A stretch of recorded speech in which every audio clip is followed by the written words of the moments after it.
Hello everyone, this is my YouTube channel easy method में आप सभी का बहुत बहुत स्वागत है।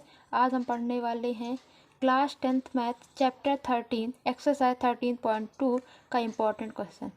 13.2 का क्वेश्चन नंबर 2 है, निम्नलिखित आंकड़े 225 बिजली उपकरणों के प्रेषित जीवन काल घंटों में की सूचना देते हैं। सारणी बनी हुई है, जीवन काल घंटों में है और बारंबारता है। जीवन काल घंटों में बारंबारता 0 से 20 इसकी बारंबारता है 10, 20 से 40 इसकी बारंबारता है 35, 40 से 60 इसकी बारंबारता है 52, 60 से 80 इसकी बारंबारता है 61, 80 से 100 इसकी बारंबारता है 38 और 100 से 120 इसकी बारंबारता है 29। उपकरणों का बहुलक जीवन काल ज्ञात कीजिए। इस क्वेश्चन में आपको बहुलक ज्ञात करना है। ये रहा बहुलक का सूत्र। बहुलक बराबर होता है L plus F1 minus F0 बटे 2F1 minus F0 minus F2 गुणे कितना है H है। इसको बाद में देखते हैं, पहले सारणी बनाते हैं। ये रही इसकी सारणी। सारणी में क्या है, आपको सारणी में कुछ नहीं बनाना। जीवन काल मैंने लिख दिया घंटों में और बारंबारता लिख दी। बारंबारता को ही आवृत्ति बोलते हैं और इसको F से दर्शाते हैं और जीवन काल को इसे बोलते हैं वर्ग अंतराल। यहाँ लिख लीजिए वर्ग अंतराल।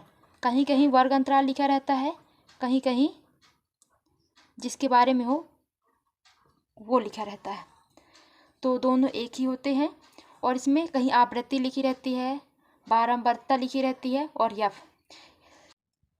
कभी भी सारणी वाले सवाल दिए हों जिसमें हमको माध्य, माध्यक या बहुलक तीनों में से किसी को भी ज्ञात करना हो, हमेशा सारणी के ऊपर वाले पार्ट में वर्ग अंतराल होता है, नीचे वाले पार्ट में हमेशा यफ होता है। यफ को हम बारंबारता, आवृत्ति और यफ भी बोल सकते हैं। इतना निश्चित हुआ कि हमको वर्ग अंतराल दिया है और बारंबारता दी हुई है। अब इसके बाद देखना है, बारंबारता में देखना है कि सबसे ज़्यादा आवृत्ति किसकी है। ये 10 है, 35 है, 52 है, 61 है, 38 है, 29 है। तो सबसे ज़्यादा आवृत्ति किसकी है, 61 की। यानी 61 क्या हो जाएगा, बहुलक वर्ग की बारंबारता, और ये वाला क्या अंतराल क्या हो जाएगा, बहुलक वर्ग हो जाएगा। तो आप इसको क्या कीजिए, इसको बॉक्स के अंदर रख लीजिए। इसी से सारा काम होना है। और आप इतना है कि आपको ये सारणी पेपर में बनानी पड़ेगी। ये नहीं कि आपको सारणी नहीं बनानी है, आपको सारणी के नंबर मिलते हैं तो आप प्लीज़ सारणी बनाइएगा।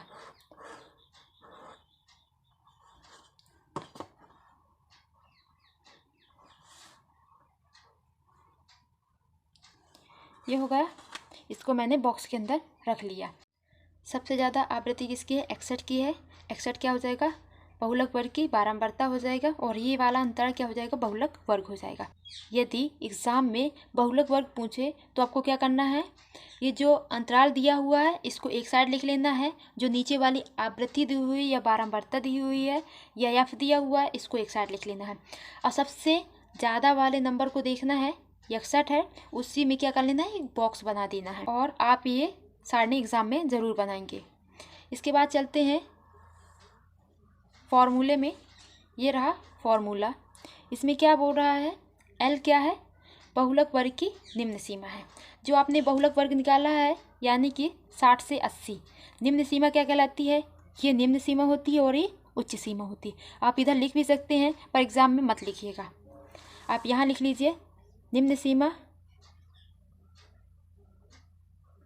निम्न सीमा कितनी है, 60 है और उच्च सीमा कितनी है, ये रहा। दूसरा वाला नंबर कितना है, 80। निम्न सीमा यानी होता है कम वाला नंबर, उच्च सीमा मीन्स होता है ज़्यादा वाला नंबर। तो इस बहुलक वर्ग में सबसे कम कौन है, 60 है, सबसे ज़्यादा कौन है, 80 है, इसलिए ये निम्न और उच्च हो गए। अब इसके बाद चलते हैं, ये क्या लिखा है इसमें, L क्या है, बहुलक वर्ग की निम्न सीमा है, यानी क्या हो जाएगा, ये 60 होगा। दूसरा क्या है, H क्या है, वर्ग अंतराल की माप है। वर्ग अंतराल की माप मतलब होता है जो ये वर्ग अंतराल दिया हुआ है तो जो हमने बहुलक वर्ग निकाला है इसी की माप बतानी है। बहुलक वर्ग की माप क्या होती है, आपको 80 में 60 माइनस कर देना है। तो आप इधर लिखते जाइए। तो इधर लिखते जाइए हल। पहले आप आंसर में पहले सारणी बनाएंगे, इसके बाद इसका सॉल्यूशन करेंगे। तो क्या है, एल क्या है, निम्न सीमा है, यानी कितना हो जाएगा 60। इसके बाद क्या है, एच क्या है, वर्ग अंतराल की माप है। इधर लिख लीजिए वर्ग अंतराल की माप। तो एच बराबर कितना हो जाता है, वर्ग अंतराल की माप कैसे निकालते हैं, यानी कि उच्च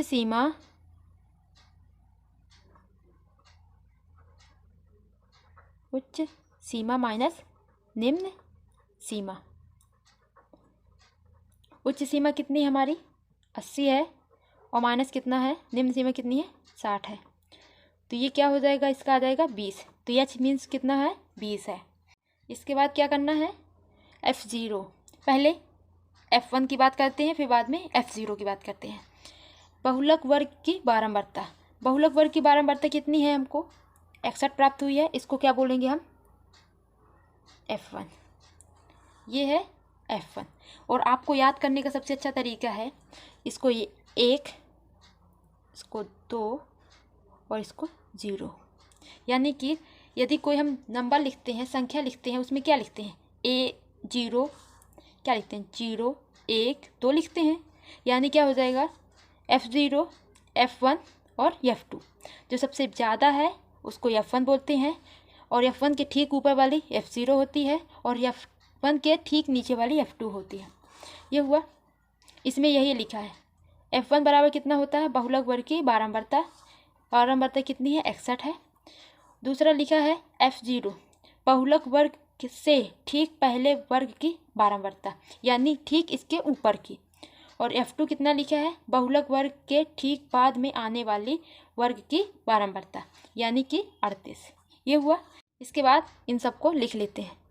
यानी F1 कितना हमको 61 प्राप्त हुआ, F0 कितना प्राप्त हुआ 52, F2 कितना प्राप्त हुआ हमको 38। इसको याद करने का तरीका है 0 1 2। ये आपको याद रहेगा, 1 है, इसके बाद 2 आता है, और 1 के ऊपर क्या होता है 0 होता है। इसके बाद क्या करना है, आपको सीधे फॉर्मूला लिख दीजिए, और सारणी का काम बस इतना ही है। इसके बाद चलते हैं फॉर्मूले में। फॉर्मूला इधर लिख देते हैं, बहुलक बराबर होता है L plus F1 minus F0 बटे 2F1 minus F0 minus F2, और क्या रहता है गुणे H रहता है। ये हुआ।